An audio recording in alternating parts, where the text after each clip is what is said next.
So I want to ask, do you know what is the main motive of teaching and what are the problems that a teacher is facing regarding her profession and her institution? To discuss this, I would like to call Ms. Anam to share her views about these questions, so please welcome her.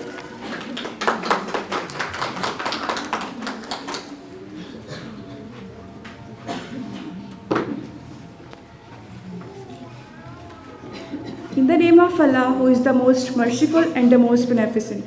Assalamu alaikum everyone. I hope you all will be alright with the grace of Almighty. As you all know, the purpose of gathering here. So let me tell you the topic which I have chosen to discuss over here. I have divided my discussion into two parts. In first one part, I will discuss about the motives, our aims that we are going to discuss over here, and in second one part I will discuss about the problems that we are facing regarding this institution. Well,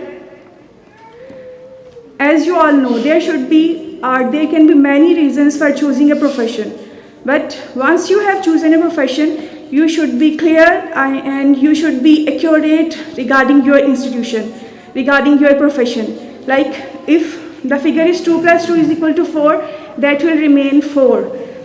We can never change this thought. 2 plus 2 can never be changed equal to 4. Whether we are going to solve this sum within the class or outside the boundaries of the class, हम अगर ये सम class में solve कर रहे हैं या फिर class के बाहर, अगर पाकिस्तान में कर रहे हैं या फिर पाकिस्तान से बाहर, हम ये कभी भी चेंज नहीं कर सकते thought that 2 plus 2 can never be equal to 4, या फिर ये नहीं कह सकते 2 plus 2 इज इक्वल टू 3.5 और 2 plus 2 is equal to 4.5.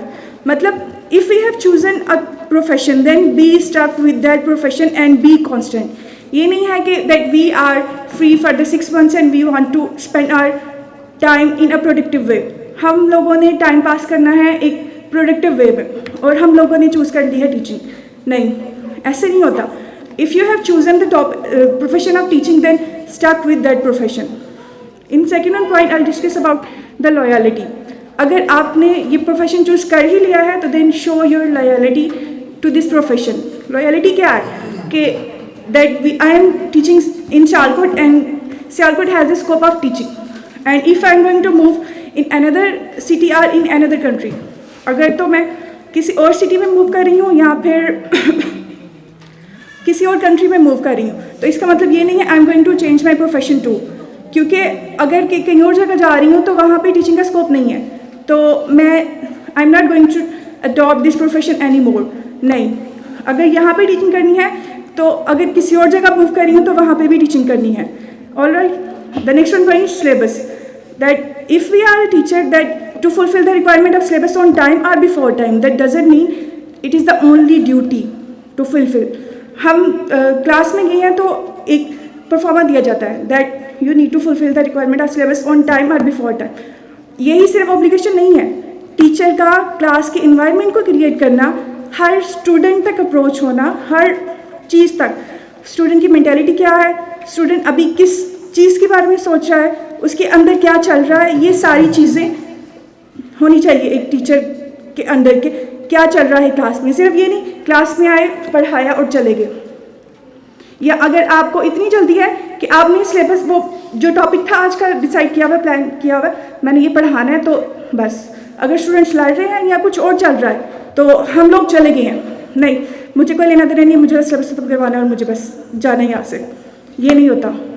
Alright. And in the next one part, to fulfil the requirements of transferring of knowledge, authentic knowledge. मतलब आपने अगर नॉलेज ट्रांसफ़र करना है तो ऑथेंटिक हो.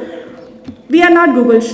If a student is asking a question that isn't related to your syllabus or that isn't related to your knowledge, मतलब आपको उस बारे में नॉलेज नहीं है, तो आप लोगों ने ये कह देना कि फिगर के मुझे नहीं पता इस बारे में, तो ये शर्मिंदगी नहीं है.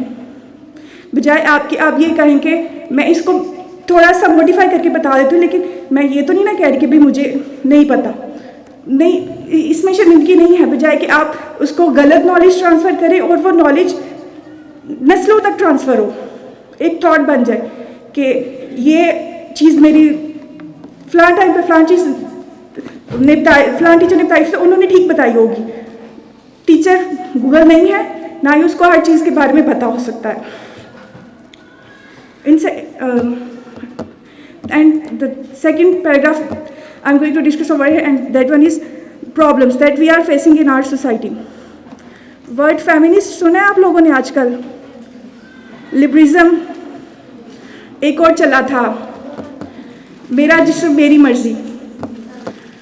तो ये कैरेक्टर्स कौन डेवलप कर रहे हैं? हम लोग डेवलप कर रहे हैं। तो फिर सबसे आगे यूनिवर्सिटीज़ का और कॉलेजेस का इनाम क्यों होता है? और जब मूवमेंट चलती है तो सबसे आगे यूथ होती है कि हम लोग की मॉडेस्ट थॉट है। ये मॉडेस्ट थॉट नहीं है। अगर हम लोग बैकवर्ड जाएं तो अरब में क्या चलता था कि मॉडेस्टी क्या, वो उसमें क्या था कि लोगों को ऐसे ही मतलब कवर करने के लिए, या लोग क्या थे, जाहिल थे, उनको एक पर्दा दिया उन लोगों को, तो वो मॉडेस्टी है। अगर एक पर्दा कर रहा है और एक बाल खोल रहा है या मतलब जीन्स टॉप पहन रहा है तो ये मॉडेस्टी नहीं है। मिसलीडिंग थॉट्स जो हैं वो चल रही हैं। ये प्रॉब्लम है आजकल के इंस्टीट्यूशंस की जो फॉरवर्ड की जा रही हैं कि अगर हम लोग पर्दा कर रहे हैं तो हम लोग बहुत बैकवर्ड एरिया से हैं, या हम लोग बहुत बैकवर्ड है, हम लोग की थिंकिंग बहुत बैकवर्ड है। मॉडेस्टी यही है। हम लोगों ने इस थॉट को चेंज करना है कि मॉडेस्टी ये नहीं है कि आप लोग बहुत मॉडिफाई हो गए हैं, आप लोगों ने अपना कल्चर छोड़ दिया है, आप लोगों ने वेस्ट को अडॉप्ट कर लिया। एक और है कि ये सब जानते हैं कि सूरज जब निकलता है तो वो मशरिक़ से मगरिब की तरफ जाता है, तो हम लोग ईस्ट से वेस्ट की तरफ जाएंगे तो इसमें तबाही है। हम लोगों ने अपना कल्चर ही अडॉप्ट करना है। इंस्टीट्यूशंस में एक बताती हूँ, मेरे साथ पीटीएम थी तो एक मदर थी, वो आई थी तो वो कहती कि मैंने अपनी बेटी को बहुत कहा है, वो 9th की थी स्टूडेंट, कि आप बड़ी हो गई हो तो आप जीन्स और टॉप छोड़ दो। तो वो उन्होंने कहा कि नहीं मैं तो नहीं छोड़ सकती, हमारी टीचर्स भी पहनती हैं, तो अगर मैं ये छोड़ दूँगी तो उन्होंने मेरी फ्रेंड्स से कहना कि आप तो बिल्कुल भी मॉडेस्ट नहीं हो, आपकी घर वालों की सोच बहुत पुरानी है, या आप इस इरा से बिलोंग नहीं करती। तो मिसलीडिंग थॉट्स, मिसलीडिंग कॉन्सेप्शंस को हम लोगों ने चेंज करना है। Another point is quantity and quality. हमारे इंस्टीट्यूशन में if we have the space of 500 students and we are making them sit 1000 students, तो ये जस्टिस है उनके साथ? तो ये भी आजकल की प्रॉब्लम है कि हम लोग अगर 500 की कैपेसिटी है तो 500 की बजाय 600, 700, 1000 को इंक्लूड कर रहे हैं। जितनी कैपेसिटी है आप जितना दे सकते हो सोसाइटी को आप उतना दो, इससे ज़्यादा देने की ज़रूरत नहीं है जिसकी आपके अंदर कैपेसिटी नहीं है। All right, these were my points and thank you so much for your attention.